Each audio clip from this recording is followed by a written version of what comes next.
Welcome to the big Sunday night show, Midnight Movie Talk live from Los Angeles. I am Eric Weber, and our big story is the debut of Wakanda Forever. But we do have an issue, a problem.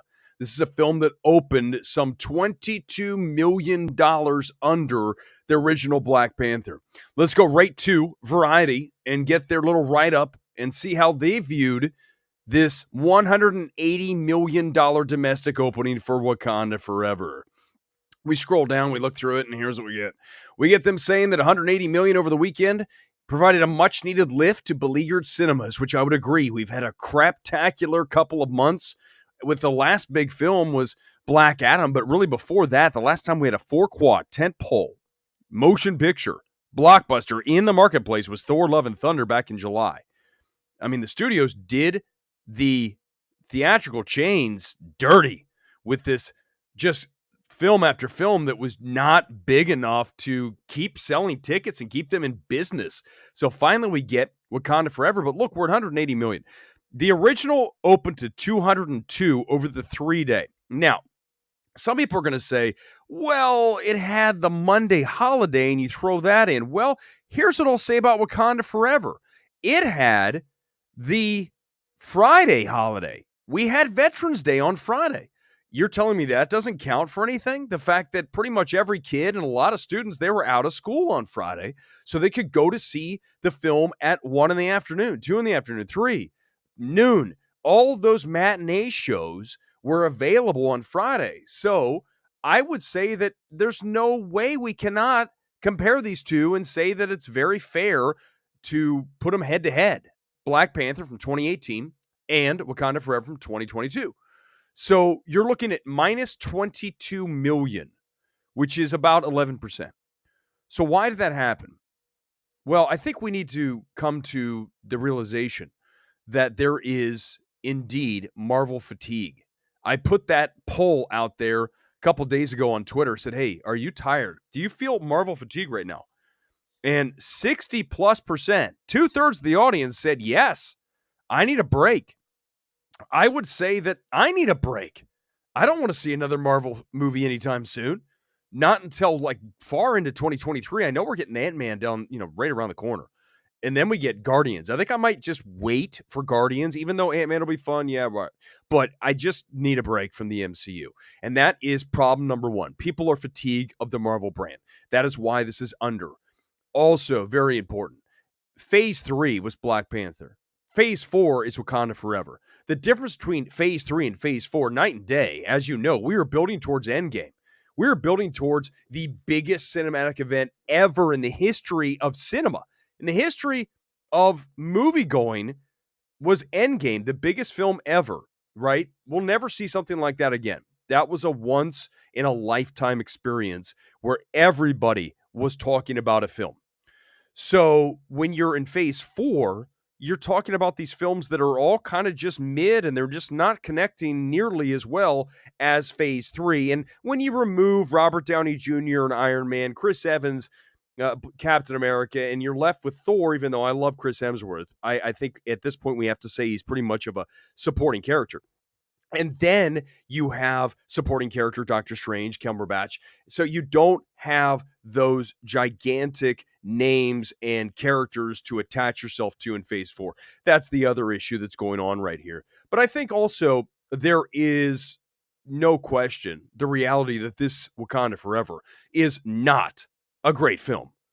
I mean, by no means is this Ryan Coogler's masterwork. I would argue it's probably his worst film of everything that he's made. This would be, for me, the worst of his films. So I think there's that as well. And I know the cinema score was an A, and I know there's some comments in it right here. Let's go right to them.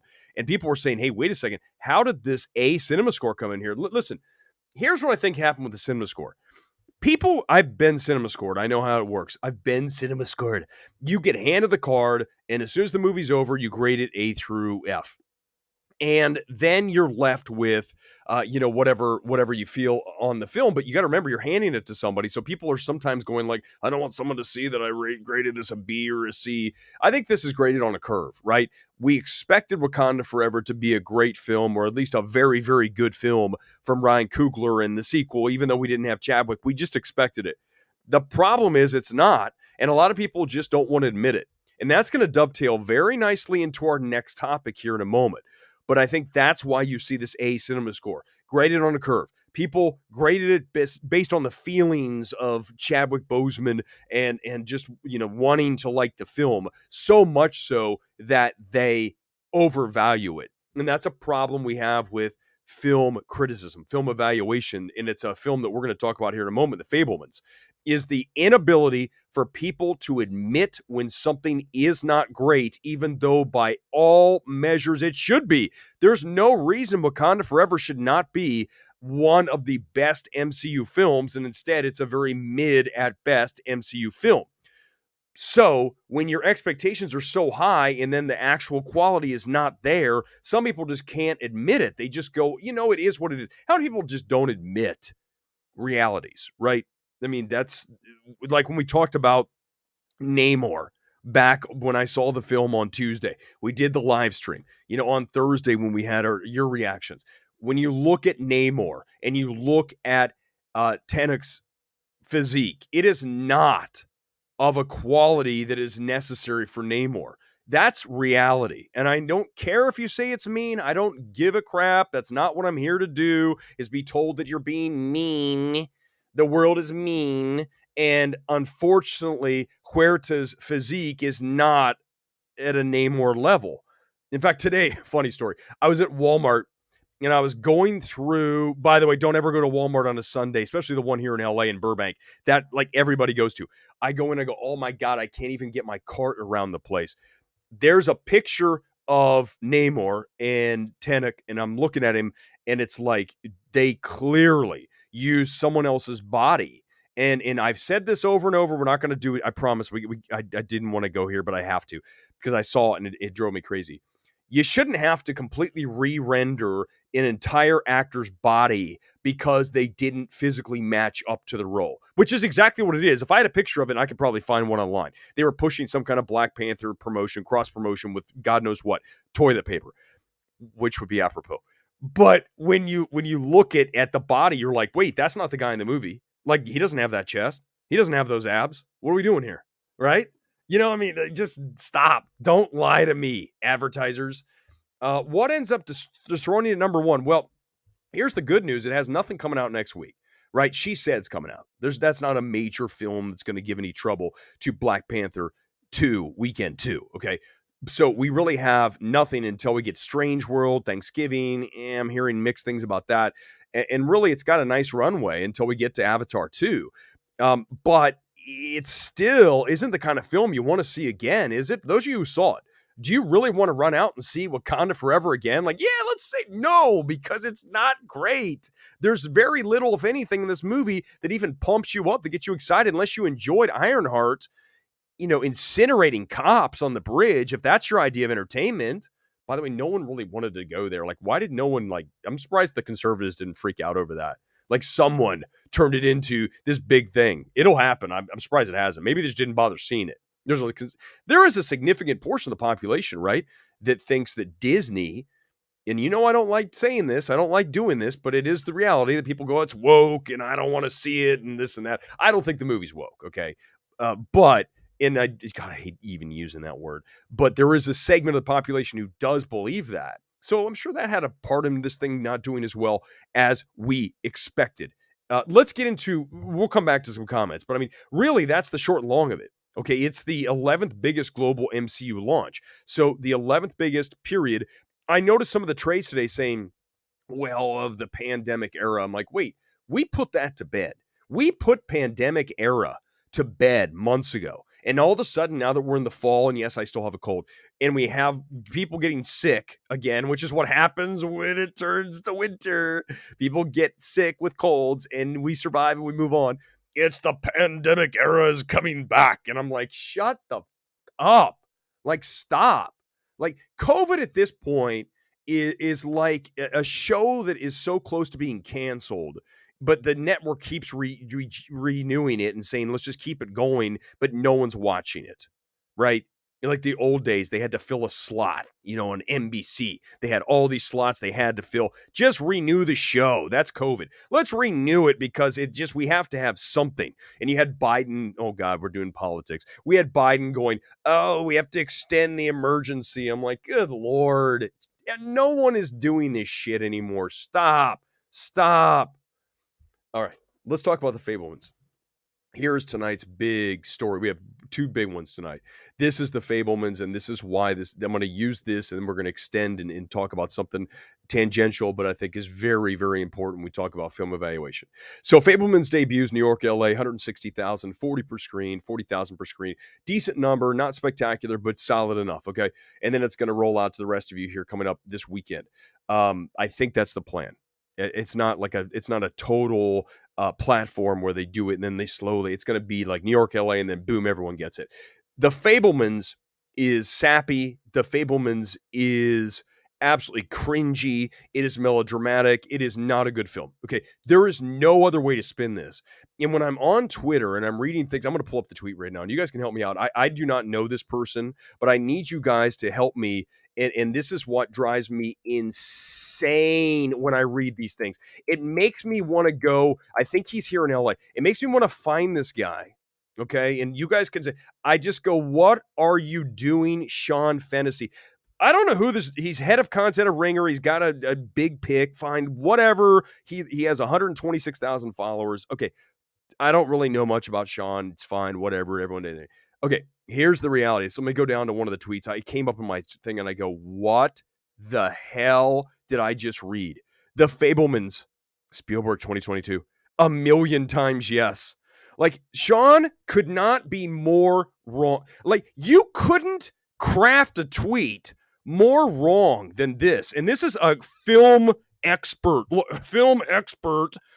The Fabelmans is objectively a bad movie. Like, bad. Okay, guys, bad film. And we are sitting here with someone like Sean Fennessy, who's one of the big wigs in the film space, saying that this is 1,000,000 times yes. Here's the problem, and I mentioned it with Wakanda Forever, is when you have a film that is supposed to be great, like Wakanda Forever, and in this case, The Fabelmans, when you finally see it and you realize it's anything but great, it's very hard to reconcile the expectation versus the actuality. And a lot of critics are reviewing what they expected versus what the actual film is in front of you. And that lessens you as a film critic.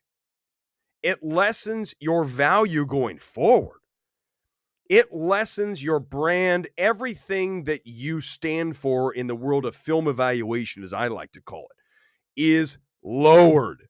Because when you turn around and say 1,000,000 times yes to the Fabelmans, you're telling me, having seen the Fabelmans, that you are reviewing what you expected and what you wanted and the legacy of versus the actual film.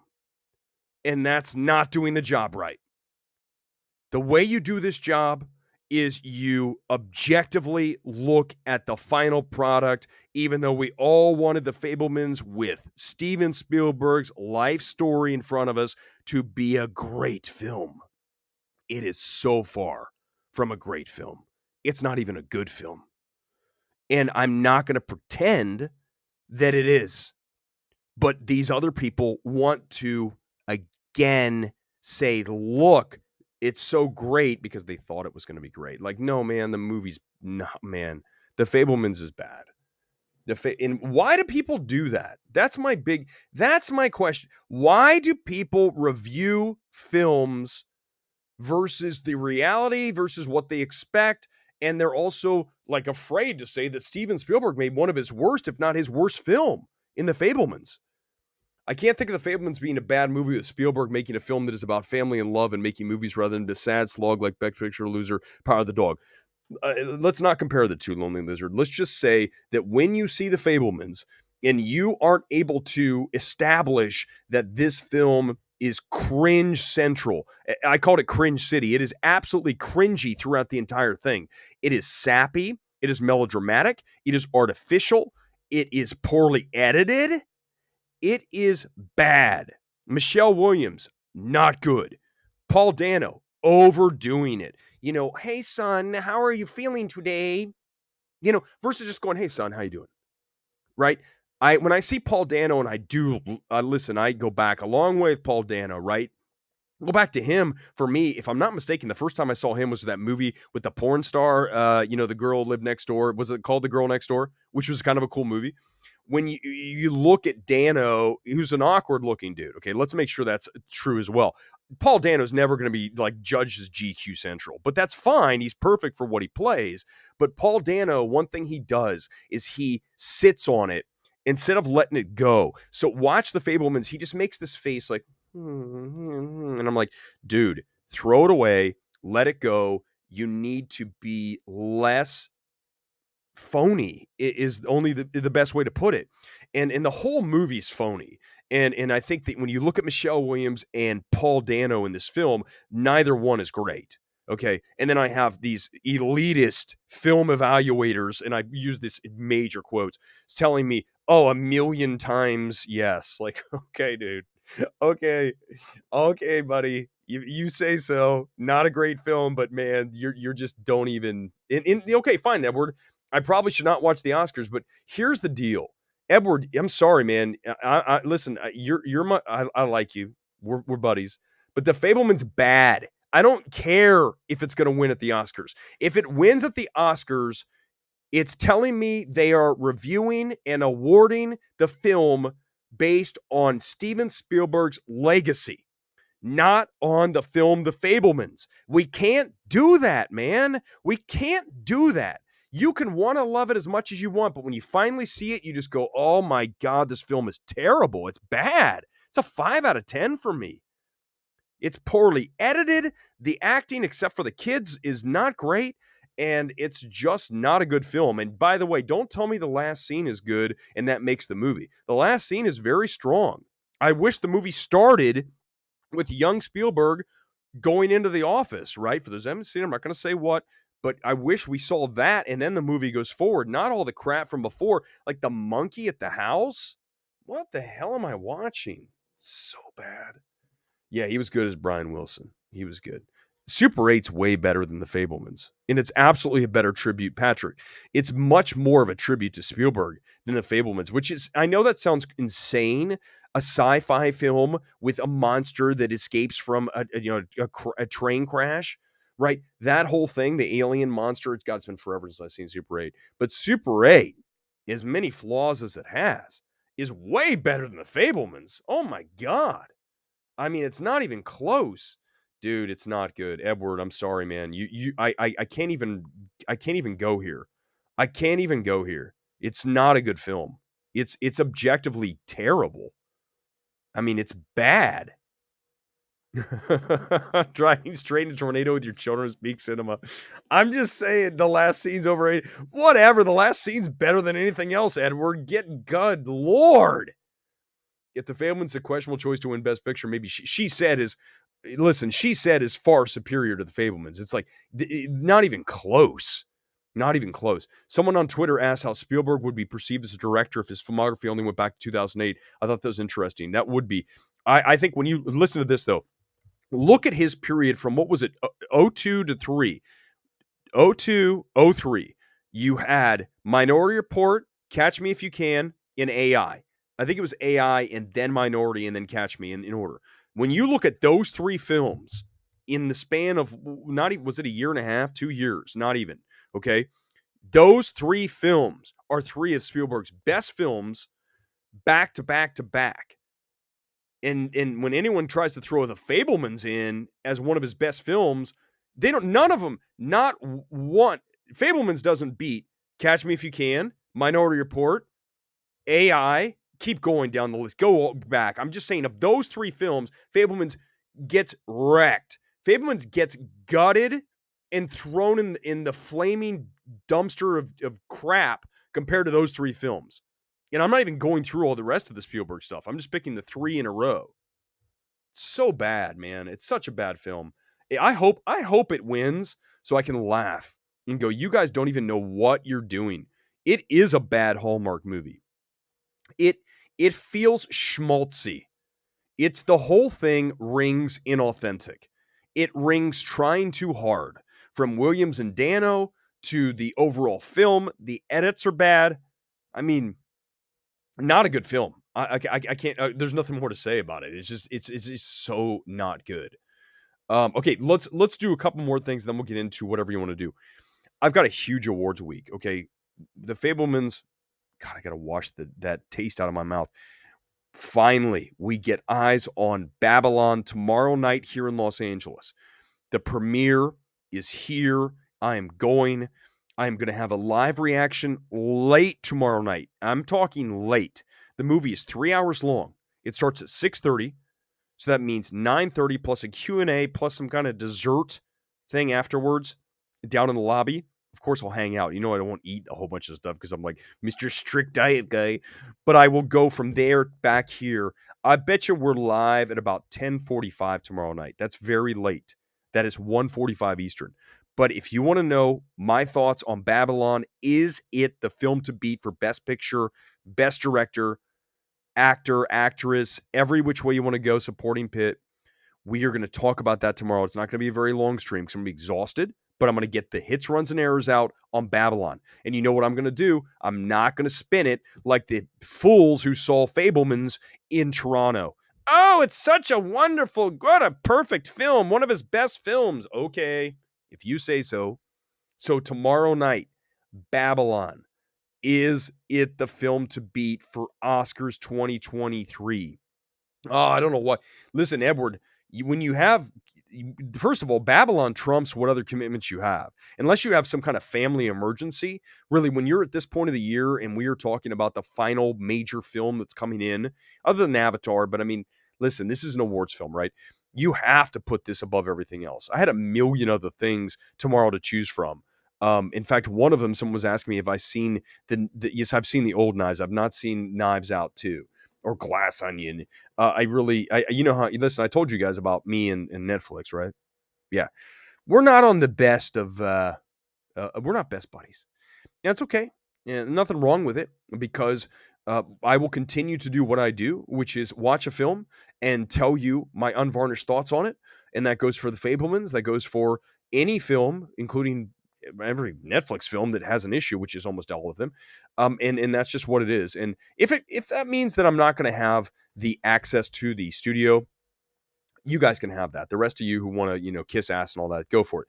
For the people who want to actually review films and be unvarnished and just attack films when they need to be attacked, that's my job, and that's what I'm going to do. Otherwise, I'm not going to do this. I'm never going to do this to get into a premiere or to get into. They invited me to Babylon because, I think Critics' Choice, it's a lot of Critics' Choice people.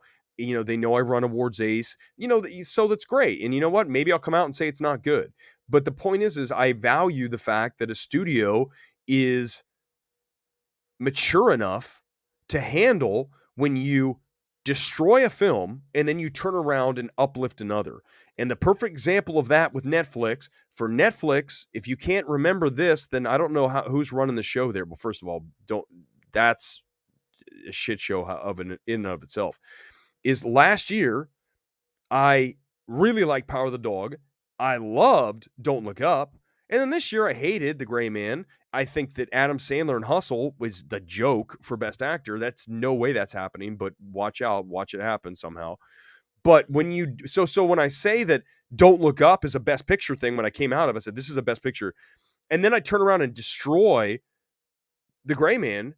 That's what happens, man. What do you want? Do you want to shill? Go watch Soups. If you want to shill, there's a million other film people in the space that do that, right? I mean, when's the last time you guys saw a Pete Hammond quote that was not a glowing, over-the-top superlative about said film? I mean, is Pete Hammond even a critic? Is he? You guys know who I'm talking about from Deadline.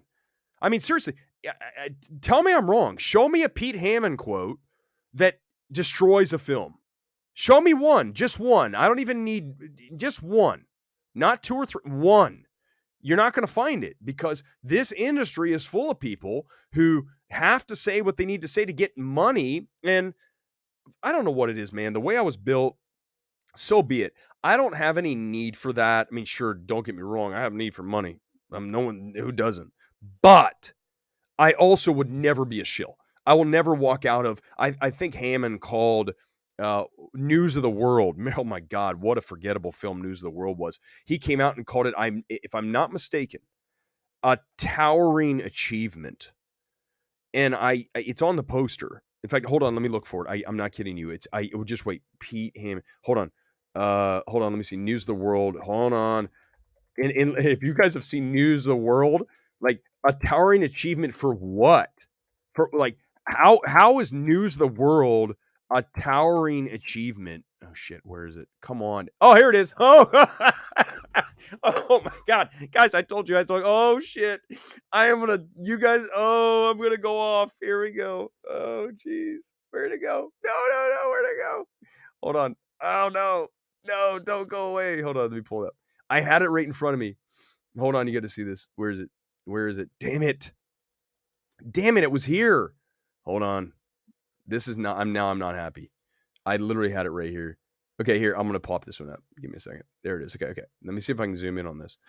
Can you guys read that? Damn it, I keep losing it. A towering piece of filmmaking. Pete Hammond deadline. News of the World is a towering piece of filmmaking. Like, at that point, when you are saying something like that about a film, I'm sorry I can't make it bigger, but trust me, that's the quote that says right over there on News of the World. You have nowhere to go. Like, when you call that a towering piece of filmmaking, you have nowhere to go as a critic.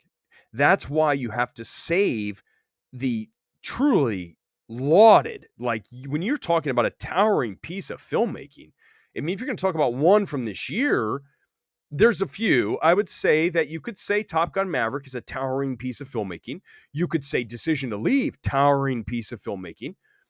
For me, X, towering piece of filmmaking. News of the World. What the hell are you doing, dude? What are you doing? Like, what the hell are you even doing? It's like, it's so embarrassing for these people. Hold on. No, I have it. Let me see if I can. Okay, I'm gonna pull it up because I swear to God, it's right in front of me. I just can't make it big.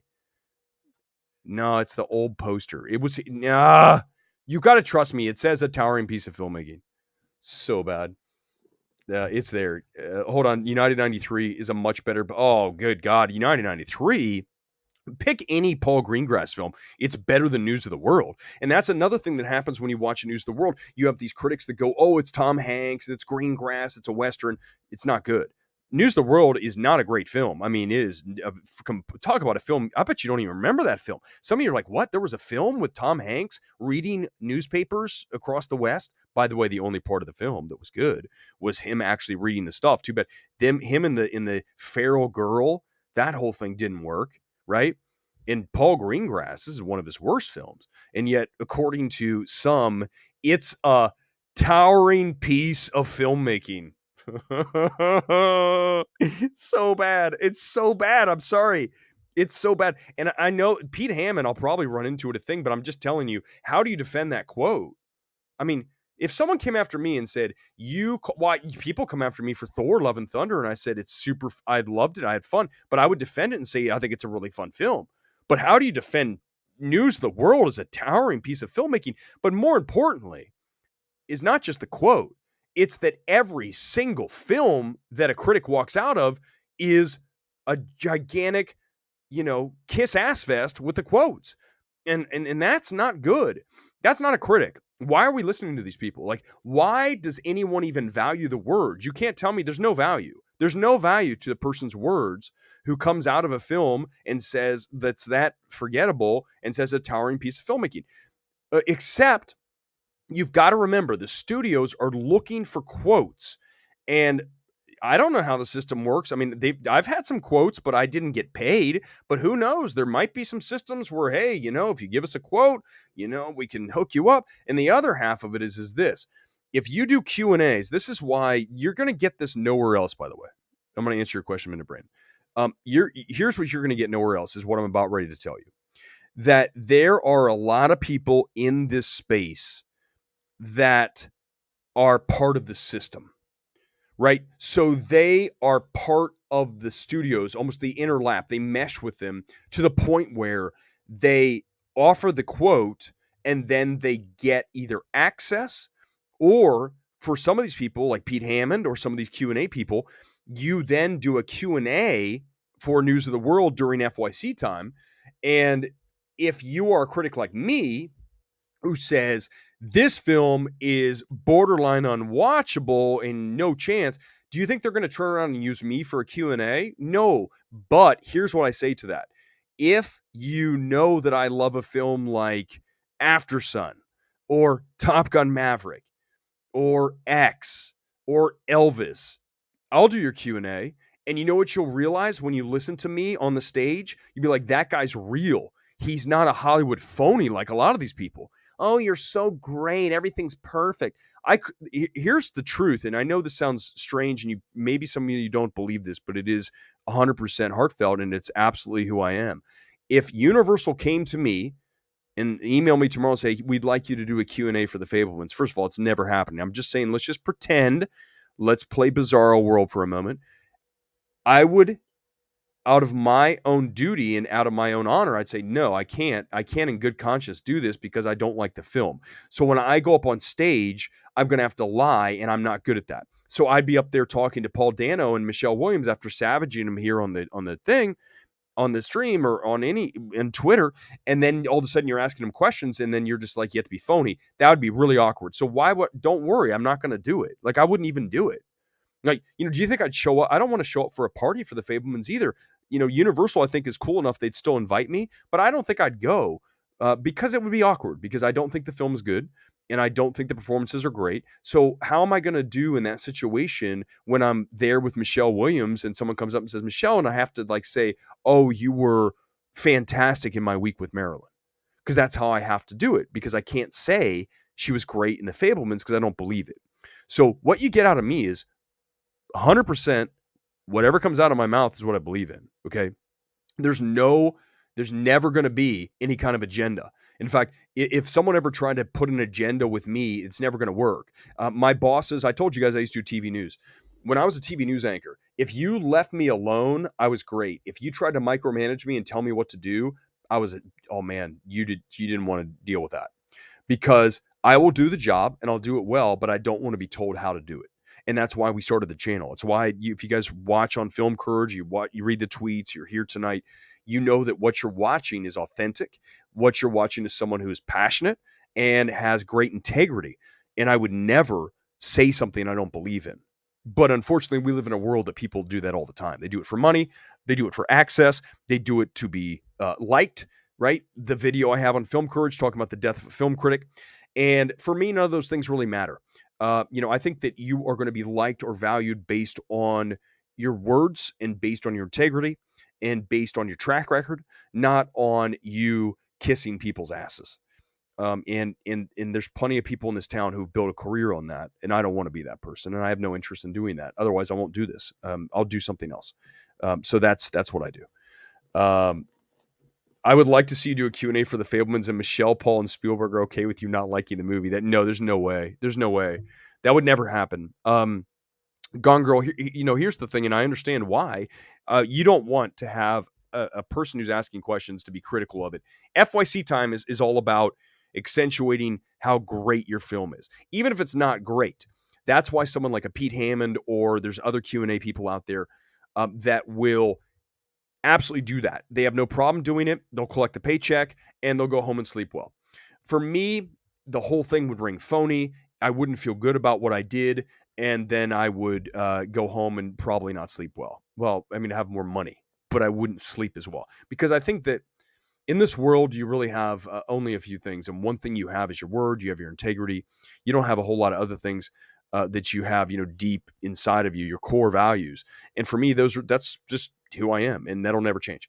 So for other people, not a problem. They'll do whatever it takes, and they'll say whatever they want, and that's fine. That's just not what I do. By the way, we're gonna do one more. I'll do another comment, and then we'll go to. This is gonna be fun. I promised you we were gonna do this, and we're gonna do our first edition of it tonight. Thoughts on Steve McQueen as a director? I love Steve. First of all, when you talk about Widows, and we mentioned this, I think one of the last streams we did. When you look at Widows, you're looking at a film that is an imperfect film from a screenplay perspective, but from a directorial standpoint, Widows is one of my favorite directorial efforts of that year, 2019, if I'm not mistaken. And when you talk about being able to extract an element of a film and then praise it, you're looking at Steve McQueen direction Widows.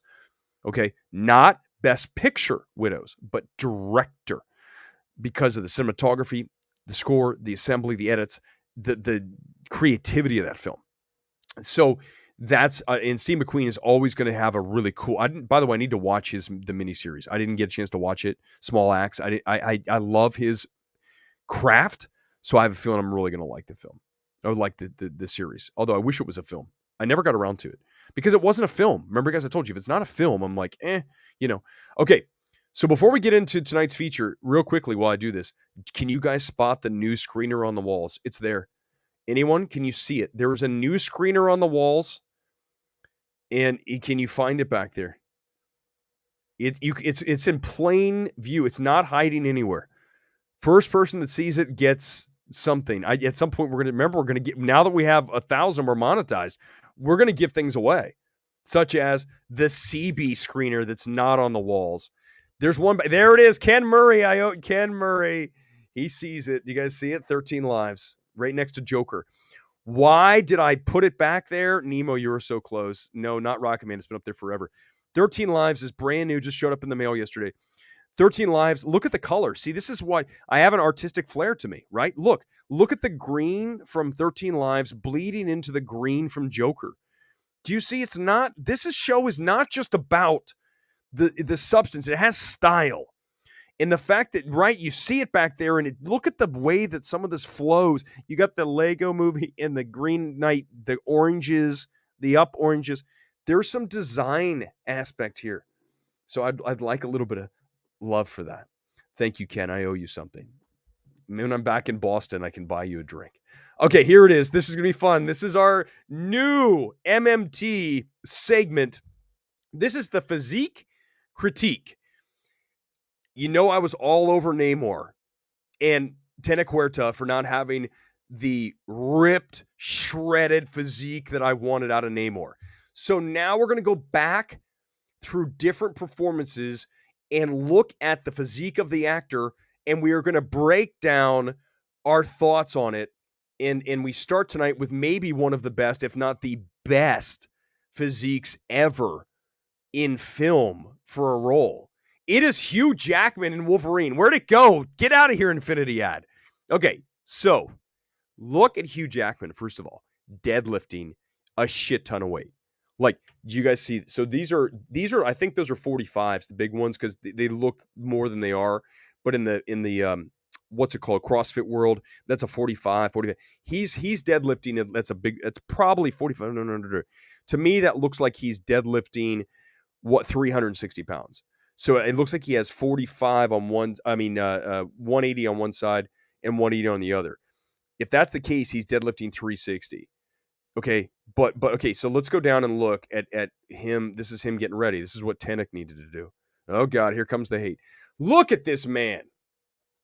Now, if we're going to talk about a physique and we're going to critique a physique, there's very little to critique here from Hugh Jackman, right? I mean, when you look at this is perfection.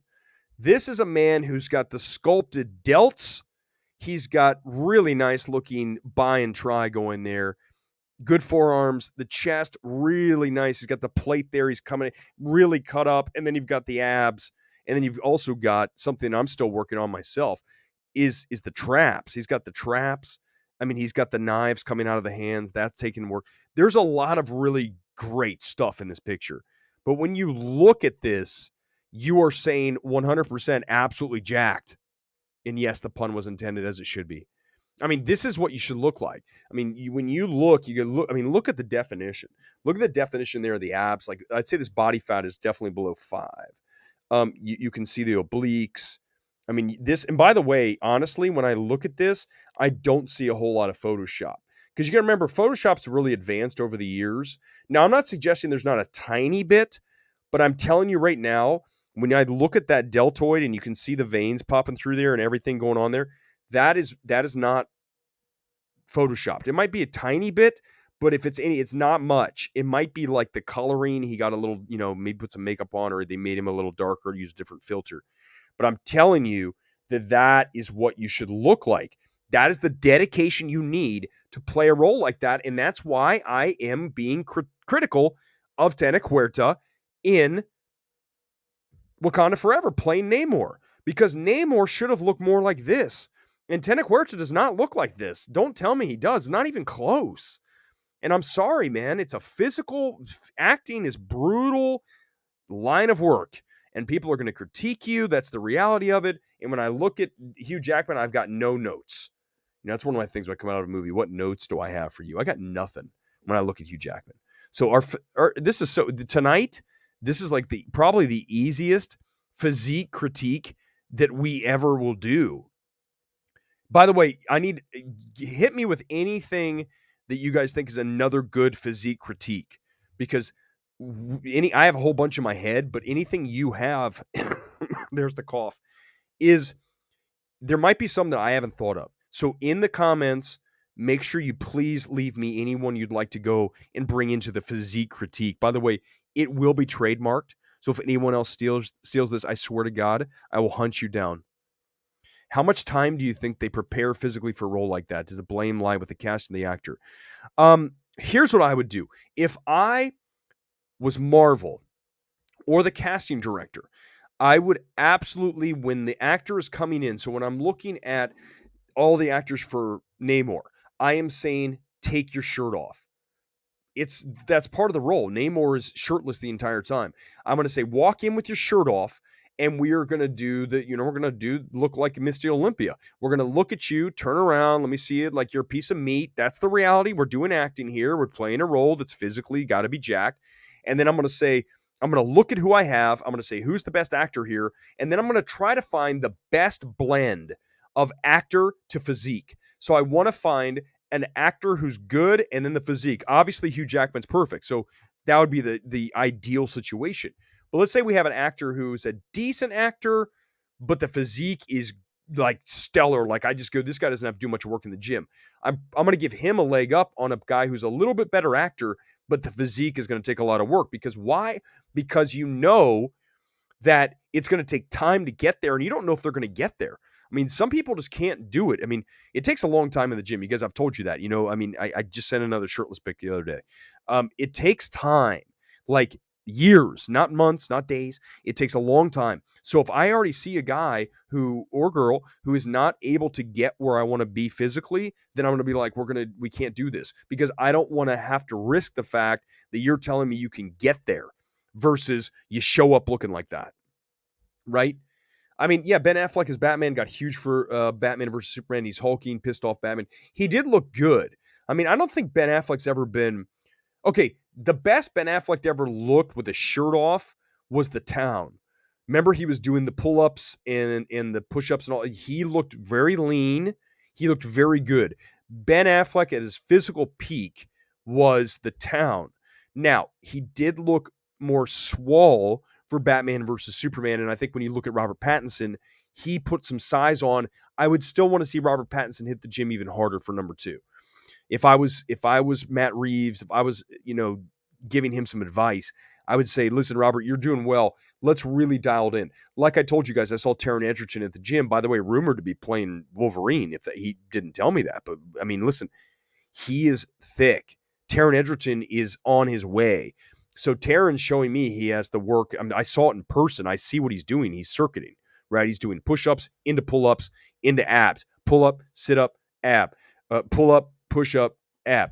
And so he's doing the circuit, and he's ready to go. So if he's Wolverine, I saw what's happening. So the thing is you want an actor who really wants to do it and wants to be in shape. I think it's really not just you don't want somebody who's just going to do it for a little bit. It's almost a lifestyle, right? So like Hugh Jackman, how old is Hugh Jackman now? He's got to be 50 something.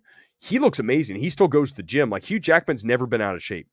When you see him in the new one, The Son, which is, by the way, not nearly as good as The Father, but when Hugh Jackman's very strong in The Son and he looks great. You don't see him shirtless, I don't believe, maybe for like 2 seconds, but he has a suit on. You can tell he's still in shape. Hugh Jackman's the guy who he lives it, right? He's not going to suddenly just get like, doughy. Henry Cavill looks great. I mean, he's thick. I mean, Henry Cavill's not as shredded as we get here with Wolverine.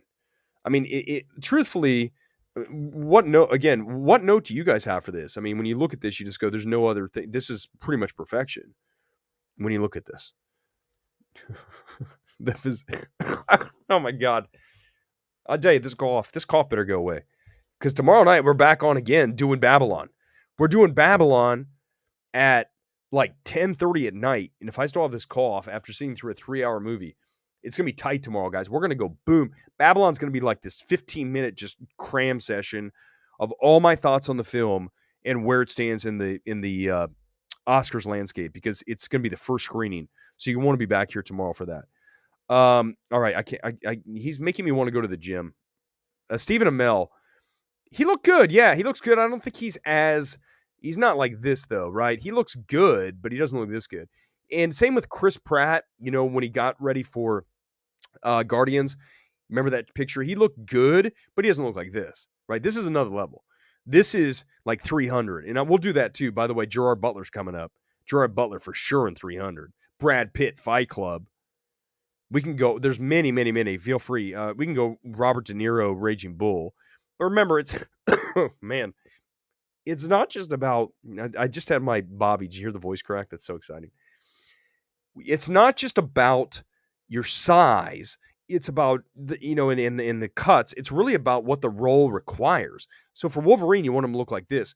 When you're doing like Raging Bull, you don't want him to be that cut. Oh, Jonathan Majors. That's who our first physique critique was. I mean, he looks amazing, right? All right, we got about let's make 10, 15 minutes, and then my voice is going to go. And then tomorrow night, a nice tight MMT late first reactions for Babylon. In fact, I'm not even going to tweet any reaction coming out of the movie. In fact, I'm going to watch the film, which I never do this on Twitter. I'm going to come out, and if I say anything, I'm going to say my reaction coming up on MMT. I'm going to make everybody wait for that, because I feel like on Twitter sometimes we give it away, right? We give things away and we go, for likes. Who cares? I don't care about likes. Doesn't matter. God darn it, man. Do you know anybody who doesn't have a cold right now? Seriously, like one person. I don't know anybody in LA who's not battling something like me. I've had this now for like 4 days. I can still operate. I'm still obviously moving. It's just like an annoying, nagging cough. You know what I mean? Simu Liu, I think that's how you say Simu. Simu Liu looked very good. A little bit ripped for Shang-Chi. I agree. Lonely Lizard. I think he looked good. I don't think I would ever say he was like Wolverine, but he looked good. And Taxi Driver, yeah, exactly. I have no notes for Cavill. Watch him save the workers of Freighter and Man of Steel. Good Lord. I feel like some of that, though, is CG, right? Jonah Hill has the best physique. Oh, good Lord. No, we're not doing that. We're not going to like make fun of people. Because for some people, that's what they're not supposed to be jacked. Like look at a Paul Walter Hauser. I love Paul. Paul's like, I've had many conversations with Paul Walter Hauser. He's like the coolest, salt of the earth, straight shooting guy. That's why we get along. When I first met him, I'm just like, this guy's real. I go, oh, I love people like that. Paul Walter Hauser. But Paul Walter Hauser is not supposed to look like Wolverine. Paul Walter Hauser is supposed to be this kind of jovial, good time guy. He's perfect as what he is. That's why we have actors playing different roles. You want somebody who fits the role physically. It's very important. I mean, you have to have someone who physically fits your role. And when you're playing a shirtless merman, you need to be ripped. And Tennick's not. I mean, there's just no other way to put it. I'm sorry, there just isn't. It's just he was not physically ready for that role. And don't tell me I'm being mean. Please don't. That's just so lame. Tell me something better. So tell me, like, I don't know. You can't, because there's nothing you can say. You can say like, well, maybe he. No, no. I'm telling you, he wasn't ripped enough. That's his job. I think Pitt is just that dude who walks around basically the same weight with decades. He is thin. I've seen Brad Pitt. I'll see him again tomorrow night. I've seen him. He's very thin. In a lot of actors, he's thin. For when I saw Leo DiCaprio, I was talking. I got it like a few words with him at the Once Upon a Time in Hollywood party like a few years ago now, and he looks exactly what you think. Leo's a little bit taller than you expect. He's about 6'1". Pattinson's 6'2" at least. He's not short. Pattinson's got some length to him, and also Jamie Foxx, big dude. Short guys, I've never met Tom Cruise. I'm hoping during Top Gun Maverick's FYC campaign I will.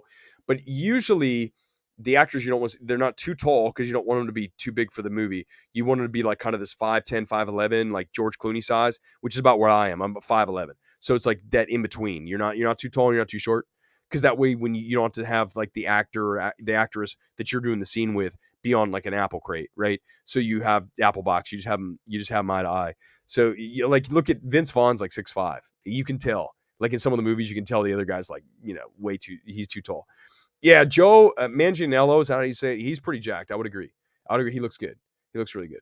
I see a lot of Broadway shows, Alex. And when I saw Hadestown, and the actor named Timothy Hughes was jacked. Okay, I don't know who he is, but you know who also looked really good is that Luke, not McFarlane. Is that his name? Luke, the guy from Bros.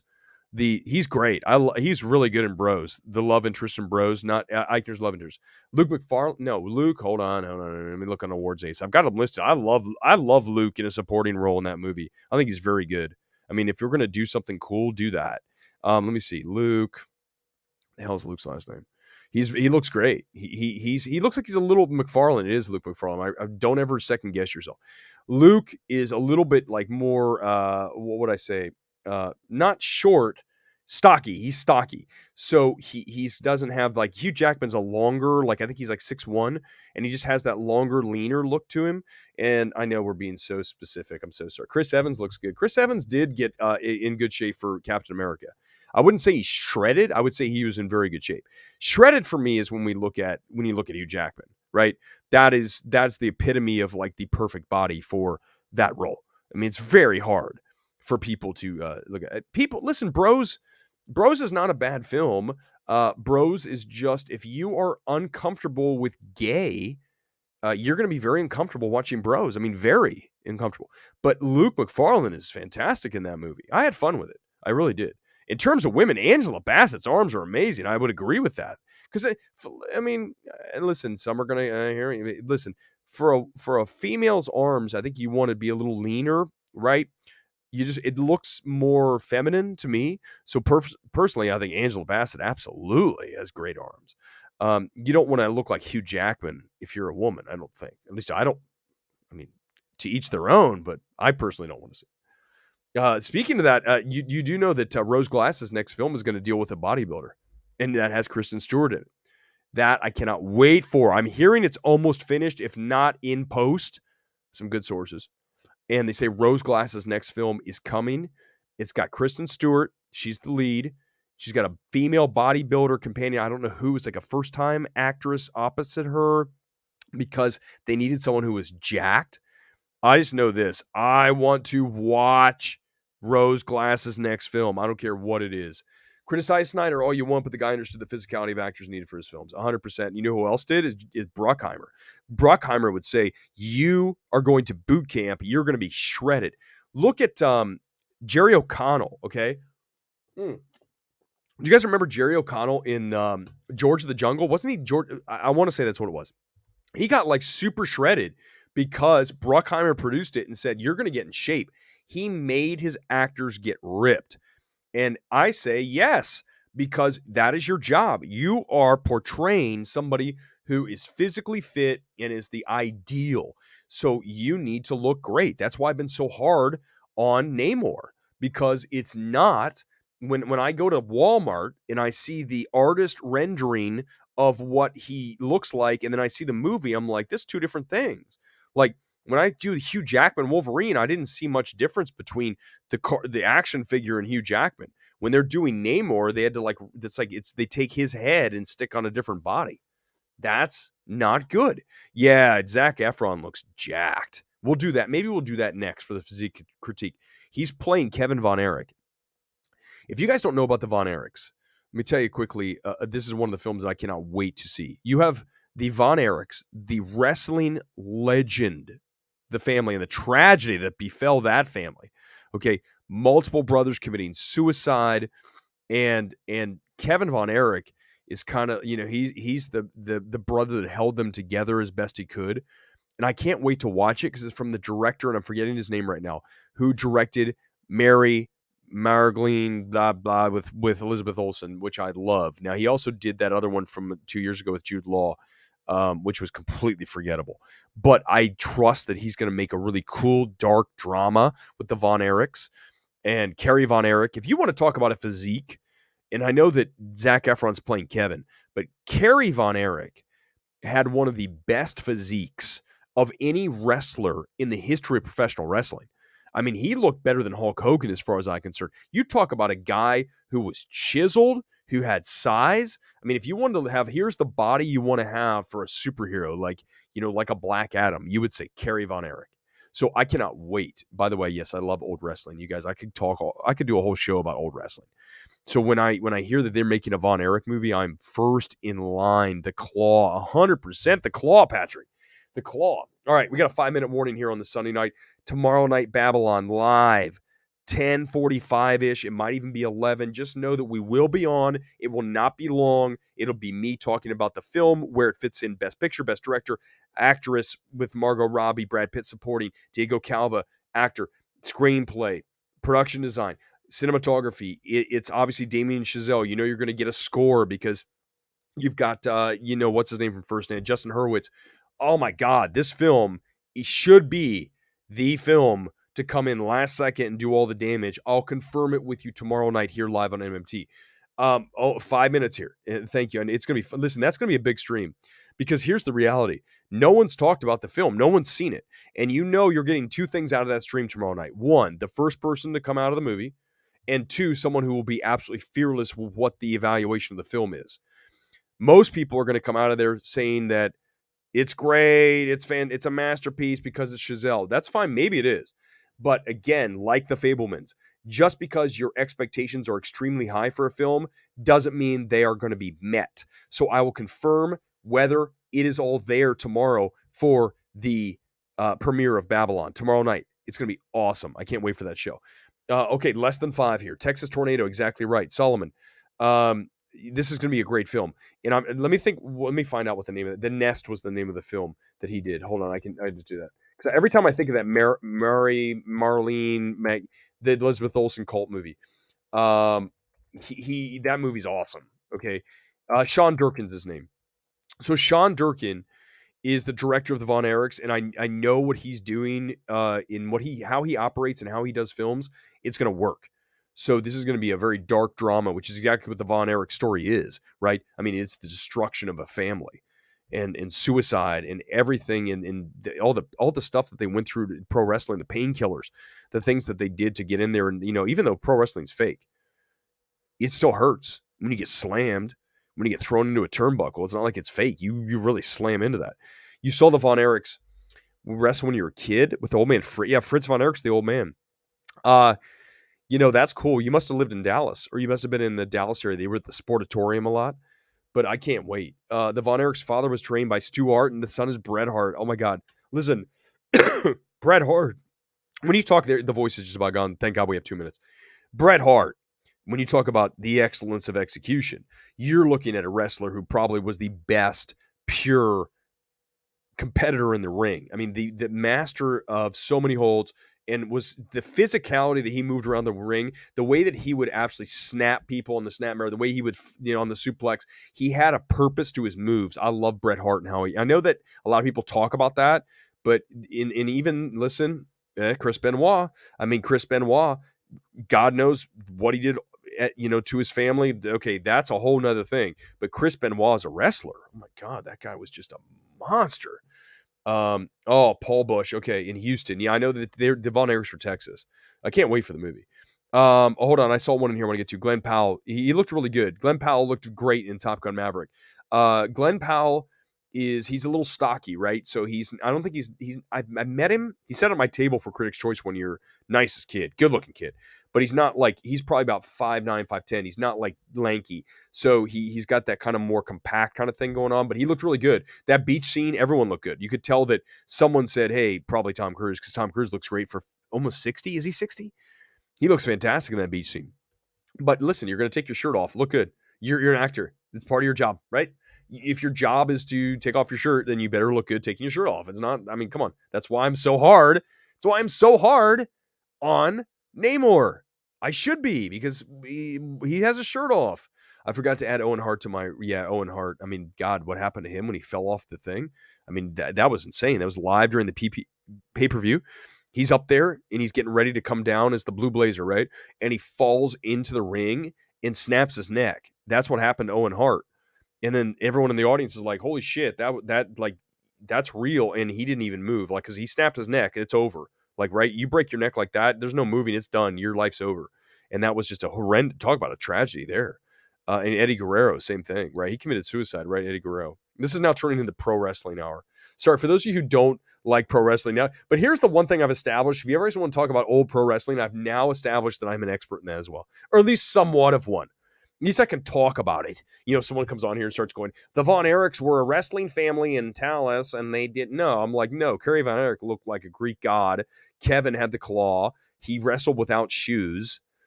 David Von Erich. You had Mike Von Erich. You had Fritz. You had the Sportatorium. You had all these, the Missing Link debuted in world-class wrestling. You see, right now, you go, this guy's real. That's, and then we're going to wrap tonight. That's what you get out of MMT. Real, truth, and living these things, knowing your shit, not this crap like Soups who comes on and goes, blah, blah, blah, everything's great. Doesn't know anything. The guy knows nothing. So if you want authenticity, if you want real talk, that is what MMT does. Sunday night, always an awesome show. You guys rock, you roll. I'll see you tomorrow night, back-to-back MMTs, Babylon, about 10:45. Subscribe, get the notification. You'll know when I'm going live.